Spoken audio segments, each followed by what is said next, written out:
Welcome, ladies and gentlemen, to Self Mastery Sundays. It's your coach, Steve Bacon, along with my brother from another mother, the professor, Mr. Erik Thureson. Guess what, Erik? What? We are not canceled yet. Well, we haven't published it yet. We have a second episode. We do, but we haven't published it yet. Right. Also, maybe we don't publish and we just keep recording. Right. Just for our own personal. And it's like we can laugh about not getting canceled and we can say whatever we want. Right. And today is a special day. Is it? Yes. It is your 60th? I'm going to stab you. Today is Erik's birthday. I have hidden sharp metal objects in the room. It is your birthday today. Happy birthday, brother. 55. 55 years. Yeah. That's amazing, bro. That's like 5 lifetimes. It is. It feels like, anyway. And you look good. Yeah, I've been going to the gym a little bit. So what's it like? What's it like on the half of the fifth floor? Well, what's it looking like from up there? I'll tell you this: you hit 50, you get over 50, and I've yet to have like the midlife crisis thing. But you hit 50, and you go into the proverbial locker room. You got the first half. You go into the locker room, you talk about what you guys did that went well, the things that didn't go so well. And so going into the locker room and looking back at the first half, I'm like, man, I did some pretty cool stuff. Like, and even you and Cam will sit down, like we sit down for dinner or whatever, and you guys are like, we'll pull out some new story, and you'd be like, yeah, you and Judy got stories for days. I have never listened. Y'all are endless stories. Yeah. And so looking back at the first half, it's like, wow, there was a lot of great things. There were a lot of difficult things and challenging things. Probably the biggest being, the loss of our son, and which was at this point 4.5 years ago. And his birthday just passed a few days ago. Yeah, his birthday was 2 days ago. And he would have been 23. But you look back and you go, oh, okay, these things worked. This went really well. And some things maybe didn't go so well. And you make an adjustment for the game plan. And you come out and it's like, all right, let's go second half, right? You want to win the game. And it's... The other component of it is the value of time. When you're 20-something, even in your 30s, you're like, I'm going to live forever. And in a culture that's death phobic, and we're just terrified of that idea, you value time much differently when you realize you've got less of it than more of it. Mm-hmm. You hit 25, you still got 3/4 of your life to live ahead of you. I don't even remember 25, bro. It went by so damn fast. I'm like, and then when I think about me at 25, I was like, God, I was stupid. Yeah, I mean, that's the thing, right? The more you know, the more you realize you don't know. Right. And, it's just the value of time. I think that's what really has been coming out of the locker room for the second half. Probably the biggest talk that I had with myself, and then different areas that influence. Like Jesse Itzler posted this video a couple years ago, and he said, if I live to the average age of the male in America, I have 27 summers left. Right. And when he said that, and he and I are the same age. I think he's like a year older. And I was like, whew, that puts some perspective in your... Yeah, when you think of years versus summers. Yeah, right? it's like... It makes it more tangible. Yeah, and we don't know. we don't know. We don't know if we'll have tomorrow. That's true. And you hear the cliches, live today like it's your last. But it And could be. It could very well be. But that when he shared that video, and because we're similar in age, I was like, shoot. And then next year it'll be 26, and then the next year, the numbers are counting down, and at some point, I'm gonna exit this existence, in this form, whatever that looks like.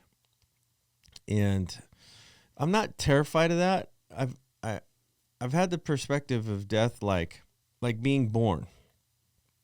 Right, Kaya right now is in this perfect little environment. She got her own little condo. Any minute, she's due any minute now. She got her own little condo. She gets food whenever she needs it. Right. She is in a perfect environment. And when she is born, she's gonna die to that old environment. Mm-hmm. Right? And so she's now going to be in a new existence. And so I think about death the same way. Like, we're in this existence, and in all its imperfections and perfections and all the things. But when we pass, it's just like you made the reference to the suit, right? We're just exiting the suit, and we're being born into another existence, another experience. And so for me, the death phobia I don't really have, but my value of time has shifted because I have less of it. Mm-hmm. Jesse posts that video. I'm looking at that. I'm evaluating. I'm like, okay, I do not want to waste my time doing things that aren't what I want to do, number one, what serves a greater good, number two, and is about the purpose that I feel God's impressed on my heart. So, and I want to make choices and spend that time very carefully and with intention. In the summer, I was at a video conference, and Tom Bilyeu was one of the main keynote speakers, and I shared that video with you. And when he said in his talk, if you don't know what you're doing with the next 15 minutes, then you're not focused enough. That's how intense he is focused with his time. And I have approached much of the first half of my life with this kind of run and gun from the hip, not really planned out. There's been moments like school, that's a planned out thing, right? You get a degree, you go get a job, that's a planned out thing. But winging it when you have gifts and talents, then you can wing it and still get things done and still show up,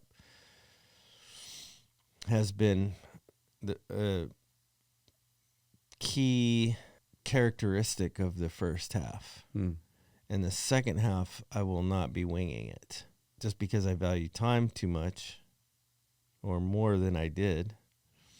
And being intentional with that time matters. I'm so glad you brought this up about reflecting, right, on, the 55 years. And I just got inspired. And I feel like I literally just channeled this right now. I want to talk about forgiving yourself. Because I turned 39 last year. I don't look it at all. You could mistake me for 26, like, for real. Especially with this new haircut, it's fire. Like, I know. I was going to say 66, but I think it's it's divine that you your birthday is today, and I experienced something I experienced yesterday that had to do with reflection. Mm-hmm. And Oof, man. and I'm like, and God just spoke to me and was just like, I'm getting goosebumps right now. It's just like, talk about forgiving yourself, because the level of guilt that people who are listening, that some of them are holding on to for ways of being in the past, won't even allow them to enjoy whatever years they have left. Yeah, that's good. And again, not bashing, but there are some sanctuaries where certain people get up and speak, and instead of talking or giving you practical answers to forgiving yourself, because it's and this is just me, right? And it's the reason why we decided to start this podcast. Practical answers. Yeah. Right? It's one thing to just be like, let it go. Mm-hmm. God forgives you. Right. But do you forgive you?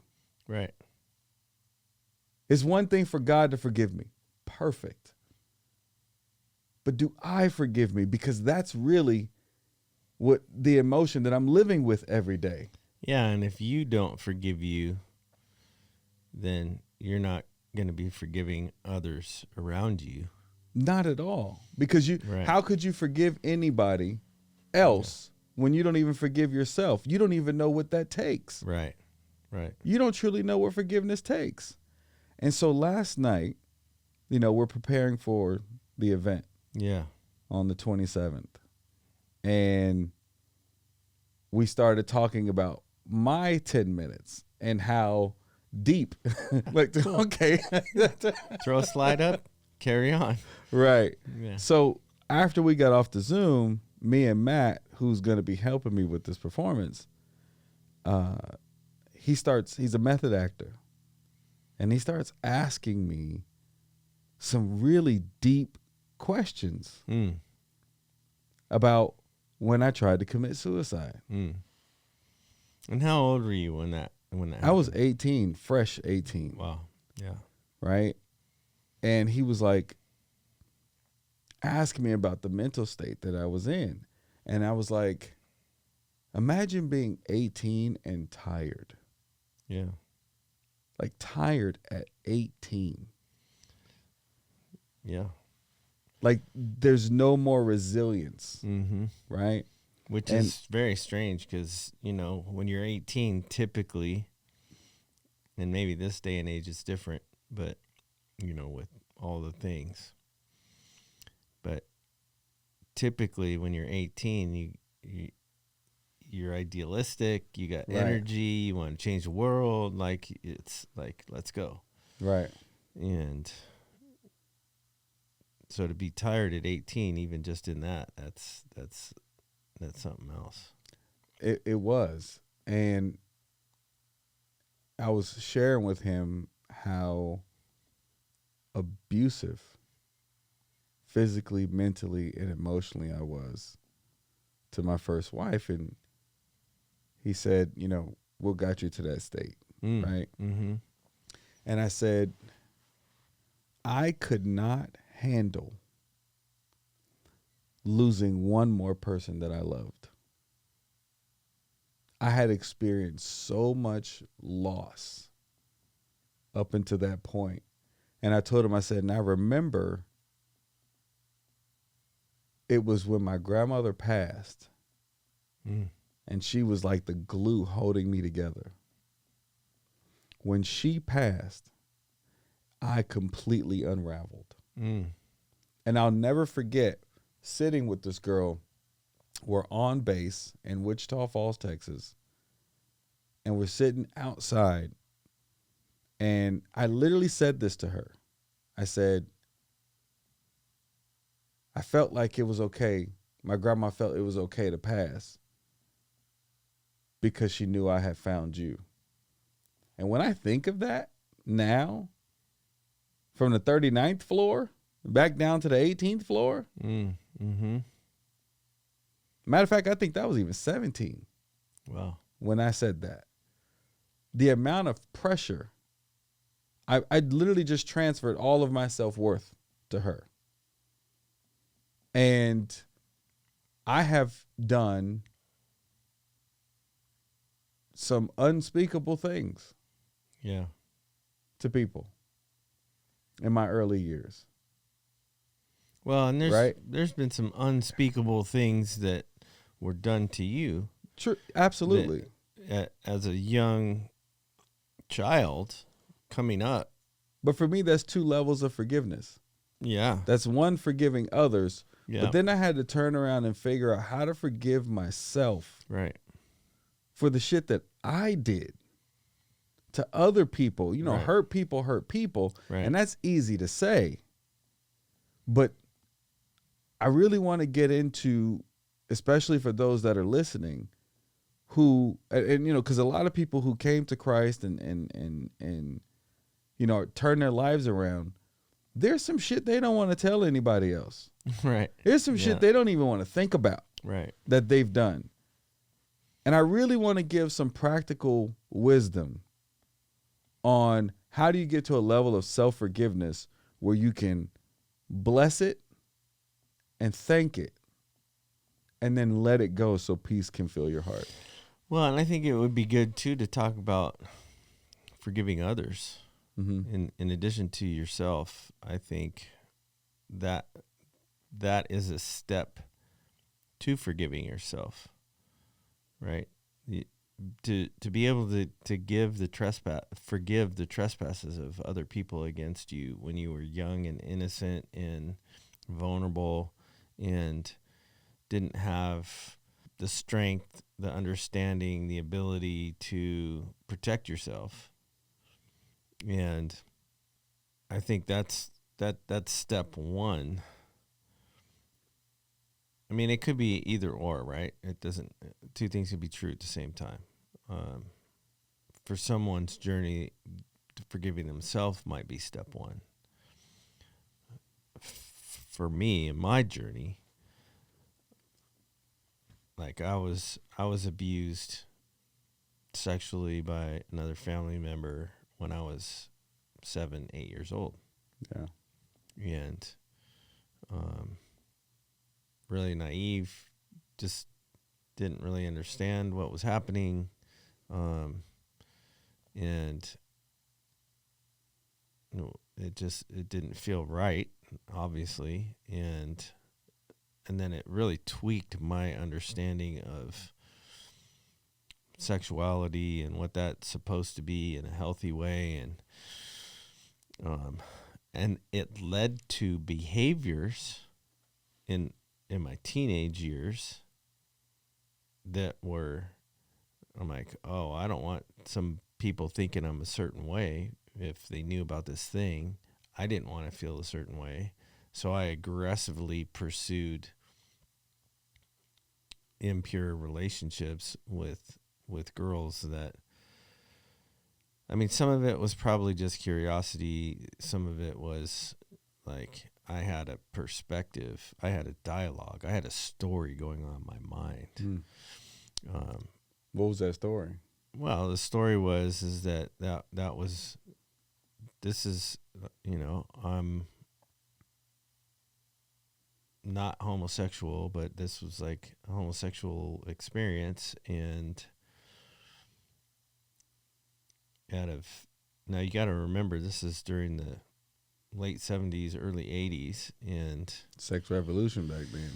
And it's like, that was even before the whole LGBTQ and all of that. But anyway, I was attracted to girls, so I was heterosexual in that way. So, but because of this situation, I was like, I'm gonna establish that that's the thing, right? And it was like an overcompensation. It was a very unhealthy approach And, I crossed some lines with some girls that honestly I wasn't honoring or respecting them. It was this story in my head. I wasn't mature enough to get to a place to forgive myself at that point.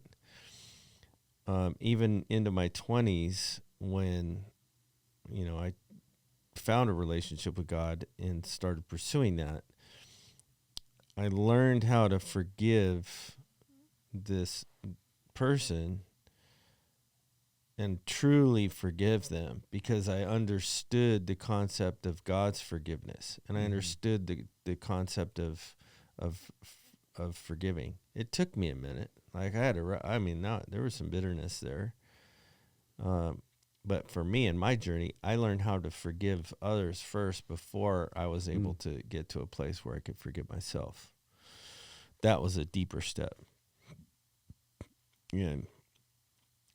And I'm sure it's also true in the reverse, where for some it might be important to forgive themselves first before. Yeah, for me, it was the reverse. Yeah. I had to learn to forgive myself first, because one of the biggest or greatest things I think I've done as a coach was use myself as my own case study. I remember it was my first coach. His name was Michael Hymas Torres. And he said, I said, how do I cut my learning curve? Like, what's the hack on life coaching? Everybody's looking for a hack. I was like, what's the hack? What's the cheat code? What's the cheat code? And he goes, you are your greatest client. And he said, the best part is that you are with you 24/7. And he says, the more you understand you, the more you will understand the person sitting in front of you. And that stuck. Because basically what he was saying was, we're all the same. And in that sense, I started listening to context instead of content. Right? Because when I first started coaching, I would get stuck in people's stories, the content. But when I started looking at it from a universal perspective of context, neglect is neglect, abuse is abuse, right? And we all experiencing the same things. We're just experiencing different ways of getting to that same thing. Right. And so he was like, study yourself. Find out why you do everything you do. Because then you'll easily be able to understand why everyone else does what they do. Right. And again, that goes back to scripture. Yeah. Take the log out of your own eye and you will clearly see how to help your brother. Right. Right? Yeah. And so I lived that. And so I had to start really pulling up and working with Michael at the time, pulling up all this shit that I've done and really like pull the curtain back and think about and examine why I did it. Where was I coming from? Right. What was the beliefs that I believed at that time? Right. What did I value at that time? What was the story I was telling myself at that time? And I was literally just picking me apart.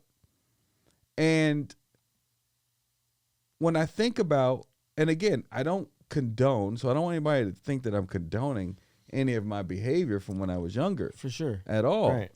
But you're just being open and transparent and authentic to be able to use that to illustrate the point and to serve others and helping them work through similar stuff, which is awesome.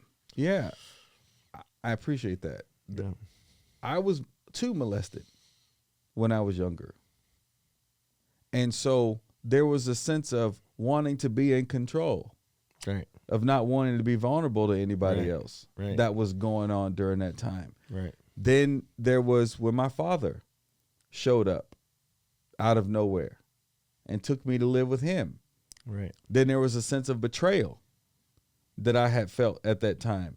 and a Towards your belief mom. that the women who love me will leave me. Because I'm looking at the two women that my first two relationships with the opposite sex was my mother and my grandmother. Right. And both of y'all just left me leave with this Chico DeBarge looking mother. Right? That's fine. I have Right. met your dad. For those He of you- does he look does a look little like bit Chico, like right? DeBarge. I'm talking about even 20 years ago though. Yeah. Like my dad really does look like Chico. Yeah.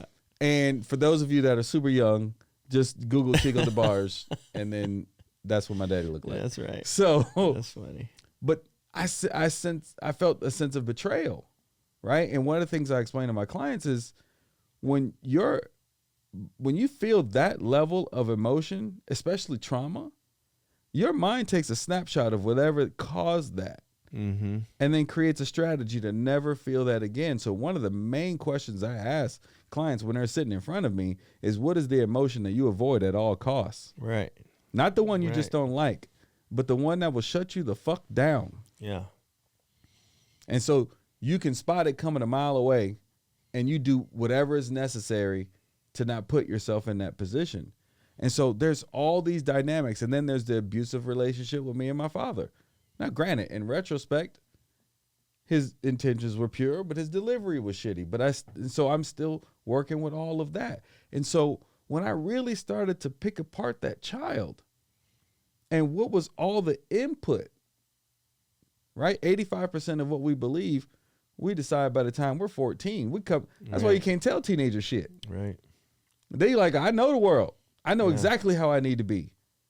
And so when I think about all the input that was put into me up until 14, 15 years old, and then growing up, watching girls get pimped, living in pimp houses, right? Like literally watching girls get, put on a corner or stuff like that, and watching girls get beat up. And this is what I'm being told what love is. Wow. Yeah. Right? The framework of, if you love her, you put her in, right? So all of that. And then I'm like, well, yep, I hit women. I manipulated women. I, was mentally abusive, calling them all out of their name, right? All of that was the output on top of no love for myself. Because one of the things that Matt was asking, he asked me back then, he said, what were you listening to back then? as far as music Music-wise. Yeah. Bro, I started playing some of the music for him that I was listening to back then. Two Live Rob Crew. Zombie. Oh. No. Wow. Marilyn Manson. Wow. Papa Roach. Then I had Master P. Pantera. I'm talking about what back when No Limit first came out. Yeah. Right? Pastor Troy. Like everything was about hurting some fucking body. Either hurting myself or hurting somebody else. Yeah. So when I look at that whole, like if you want to build Frankenstein. Right. Input. Right. All What that were the input, inputs? I'm like, Yeah. well, shit. No wonder I was like that. Yeah. And it was that understanding that allowed me to learn to start forgiving myself because I truly didn't know what I didn't know. Right. And people say, well, I knew, but there's a difference between knowing something logically and knowing it emotionally. Right. I knew logically that putting my hands on a woman was not okay. Right. But emotionally, I did not know better. Right. And that's what was driving my actions, my emotions. And so it's like when it comes to forgiving myself, this is the analogy I usually use with myself and my clients.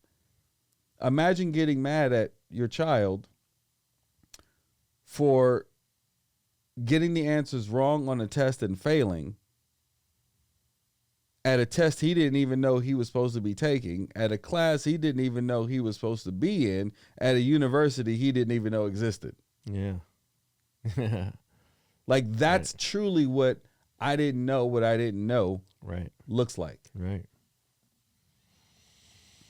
Yeah. And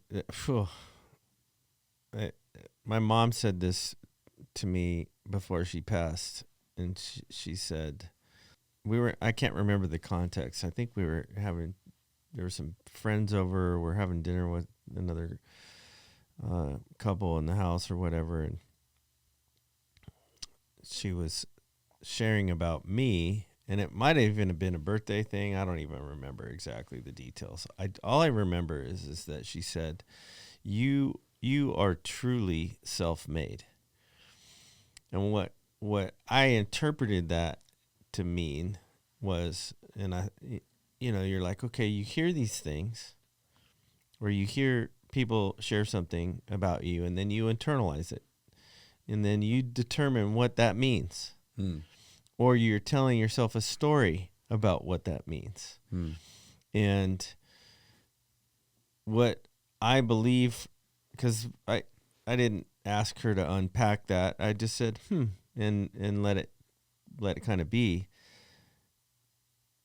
But she wasn't emotionally available. I didn't get a lot of morality or life training or any kind of wisdom imparting. My mom and my dad divorced when I was 2, so the first 7-8 years of my life I was sans male role, and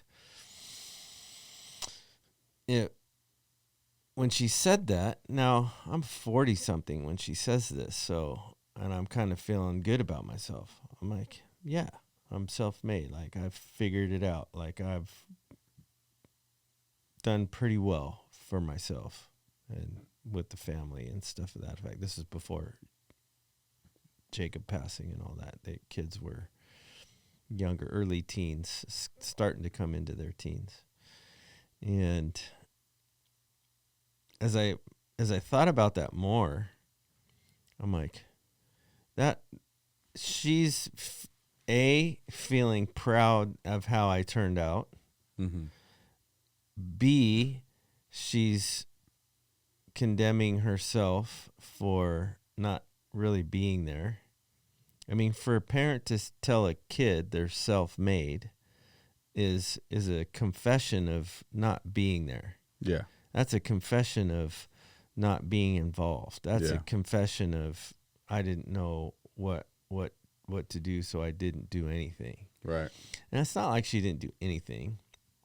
I had my basic needs met, but beyond that, I think my grandparents, her parents, being old school and living through 2 world wars, had some different views on, and the Great Depression for that matter, and had some different views on the world and perspectives on morality, what's right and what's wrong and those types of things. And so I got a lot of that from them. And a lot of it was indirect and whatnot, but we tell ourselves these stories, and people give us different input, like you're sharing, and then we internalize it, and then decide whether or not that's something that's good, bad, right, or wrong, and then we stack that on the story, and then we'll mentally look for more evidence of that. Right? Our subconscious is now going, oh, okay, cool, I got that input, and because of the framework of those stories that we develop when we're 7, 8, 9, up to 14 in our view of all the things, I'm going to interpret that based on my programming from when I was a kid. Yeah. And the moment I thought, yeah, puffing the chest out, yeah, I made myself. That's right. Not thinking about, wow, how is she really feeling? What is she really saying? And man, there's a lot of things that I may have missed. There's a lot of things that I can learn. And so that's a different intake of that same phrase. Mm. And hit 55, you start reflecting on these things. You're like, where Steve's over here, where's he going with this? No, you know what? People have asked me, how is it that some of the clients that I've had are old enough to be my grandparents? Mm. Right? And it just I'm came not, up because by the way. I'm Not quite. Maybe old enough to be your dad. Barely. But if you had me, you 16. If you had me at 16, you're teen dad, right? But people have asked me, like, how is it that you've had clients, so much older than you? And it came to my mind when you said what you just said, and then it's wisdom comes with reflection, not age. Right. That's right. We have been lied to mm-hmm. for so long mm-hmm. about, as you get older, you get more wise. I've literally met people that have gotten older and stupider. Not older and better. I'm talking about 45, 55, 65 and still fucking messy. Yeah. Right? Right. Like, for those of you listening right now, like, think about it. How many messy ass old people do you still have in your family? Well, now, careful. Let's not throw old people in general under the bus. I'm just saying bad apples. I'm not saying all. Yeah, true. But I'm just saying that wisdom doesn't necessarily come with that's true age. That's because true. what is that they say in business, right? You don't have 20 years of experience. No, you have 1 year of experience 20 times in a row. Exactly. Yeah. And I'm literally telling you that there are people that I've met in their 50s and 60s and even 70s that have had 14 years of experience living that they've repeated another 60 times. Right. Right? Yeah. And so I'm sharing that to say is that you just provided a life hack. That's what this whole thing is right now.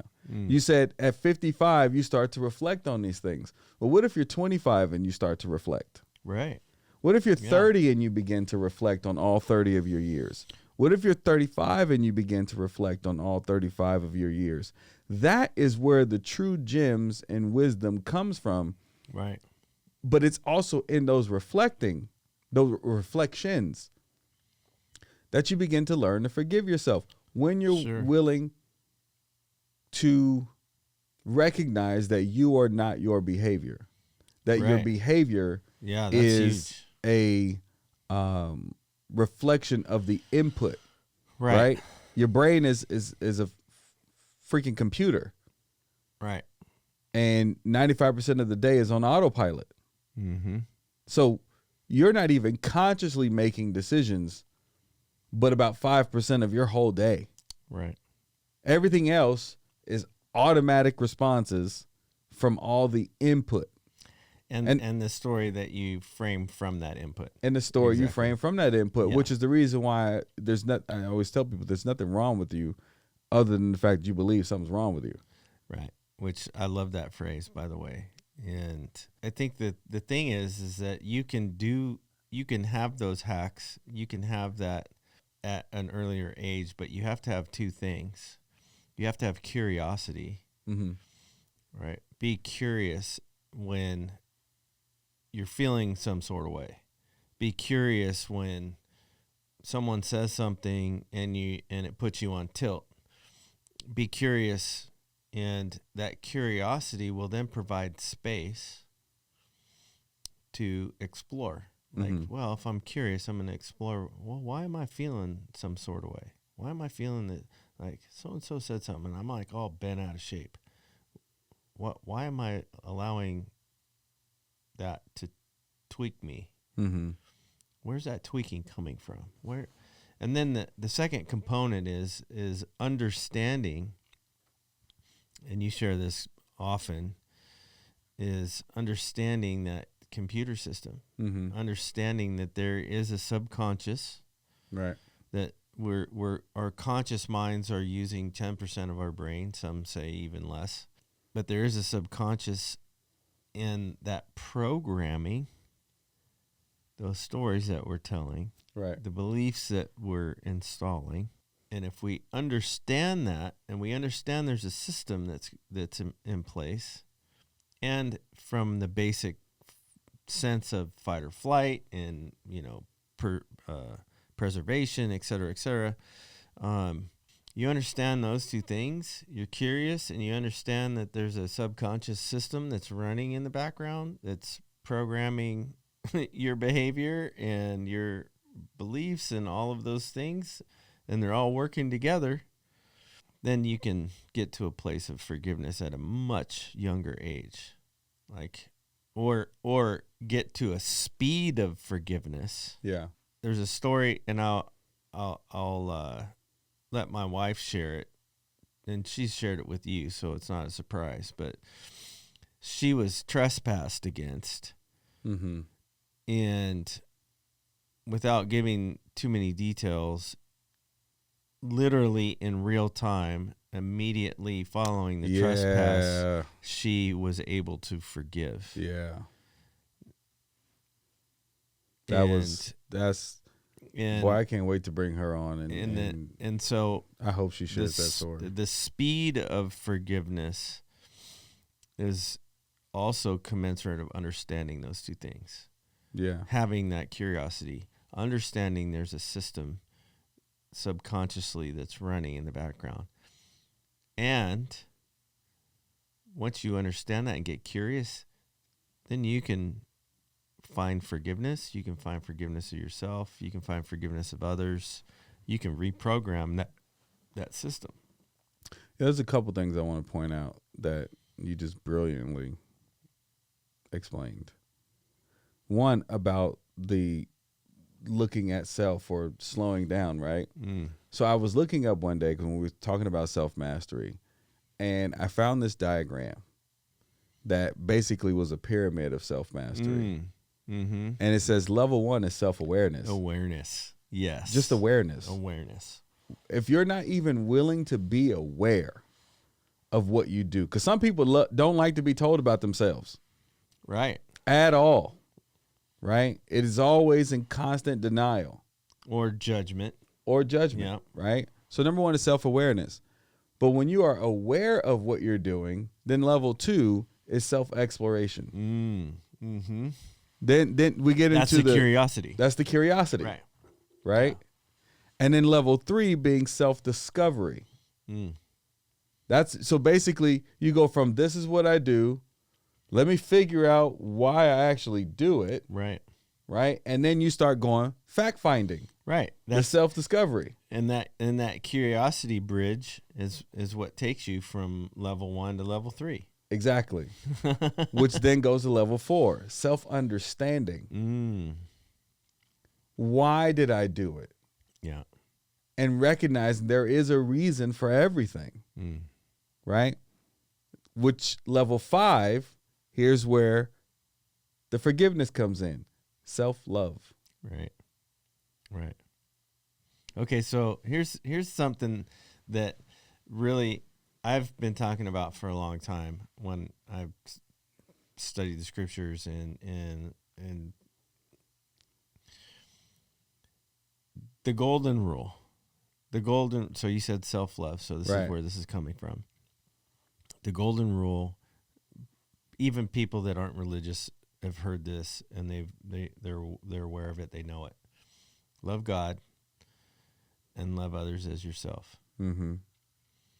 And so what they hear, what we typically hear is love God with all your heart, mind, soul, and strength. Cool, we get that. No problem with that. Where the problem comes in is loving others. Right. Because that's where they stop. Love God and love others. That wasn't what Jesus said in its entirety.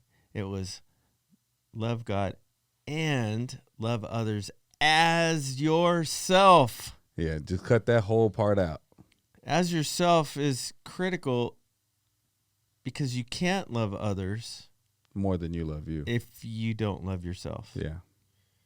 You just can't. You can't show up for them if you're in a place of, and this is why relationships in the world is effed up the way it is. It's people are showing up, not forgiving themselves, judgment, right? And this dialogue that's running, the tapes that are running in the background, and then that's how they show up for others. Mm. And they don't even realize it. They don't even realize that they're showing up judgy. They're Right. showing up like, and the degree of love that they think they're coming with, and if it's lacking in themselves, it's going to be lacking in their ability to give it to others. 100%. 100%. Yeah, but people just pass right over. They just skim right over that part. And then a lot of people say things like, and I even felt this in the past, where it's like, there's a difference between being alone and lonely. Yeah. Alone is just being by yourself. Sure. But lonely is being without connection, meaning you could be in a room full of people Right. and still Right. not feel connected. Right. And it's like, how is that possible? Well, it's because you're not connected to yourself. Right. And you're not connected to yourself because you don't love self. And you don't love self because you can't forgive yourself for the things that you've done. Right. And you can't forgive yourself for the things that you've done because you're unwilling to be aware, to explore, to discover, and to understand. Right. Right. Yeah. You cannot get to transformation unless you're willing to go through that process. That's true.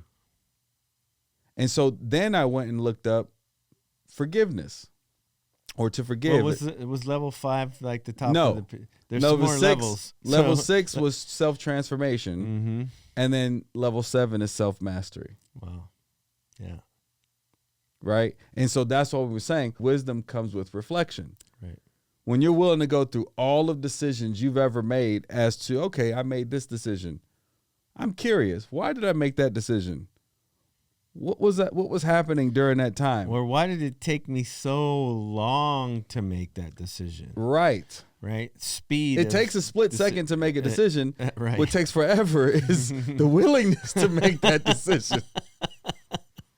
Right? Right. But that's truly how you take on self-mastery. Mm-hmm. But I've got some clients right now that I'm taking through some really strong, powerful women that I'm taking through this journey of self-mastery.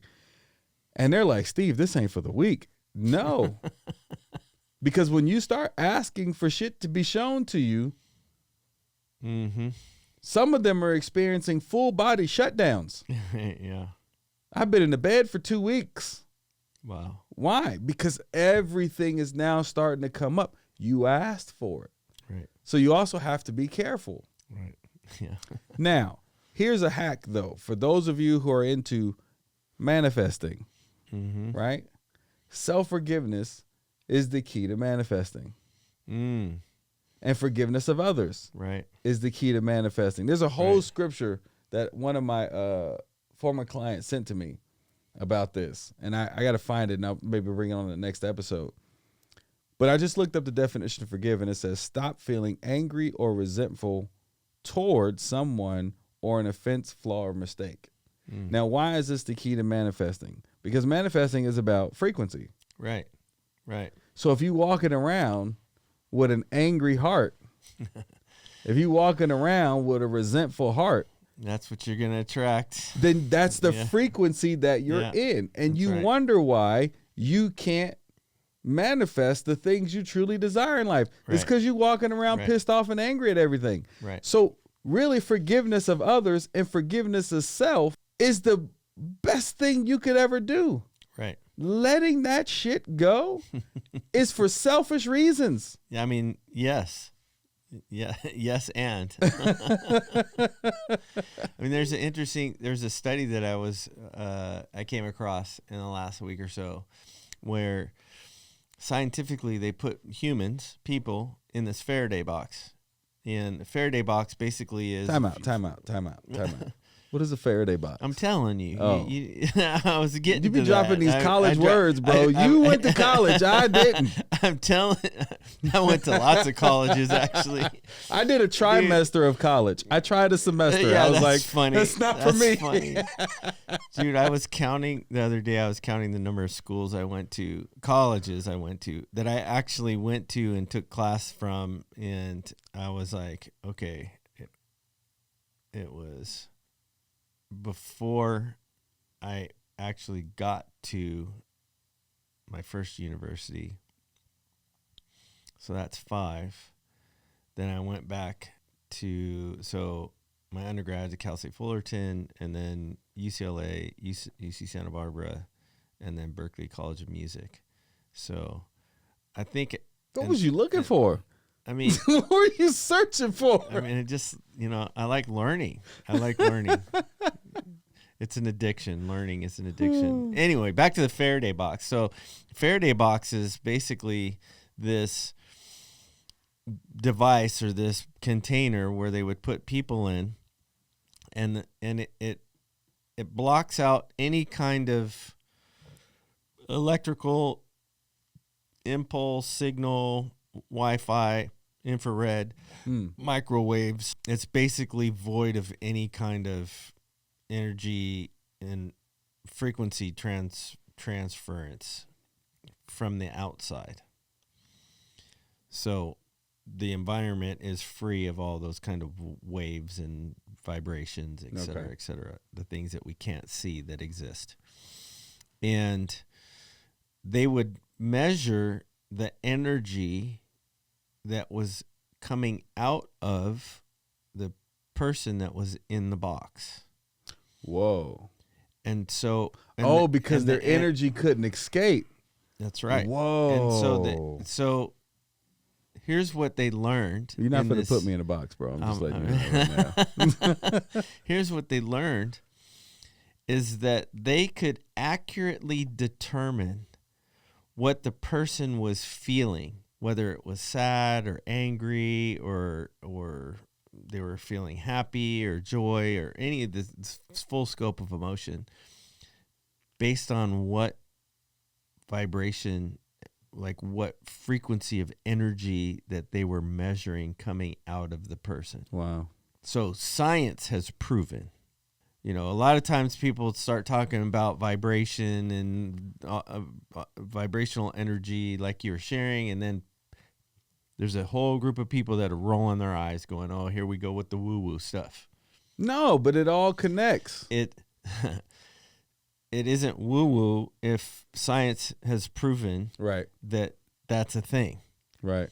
And so just to kind of dispel some of that idea that, vibrating at different frequencies, and those frequencies of energy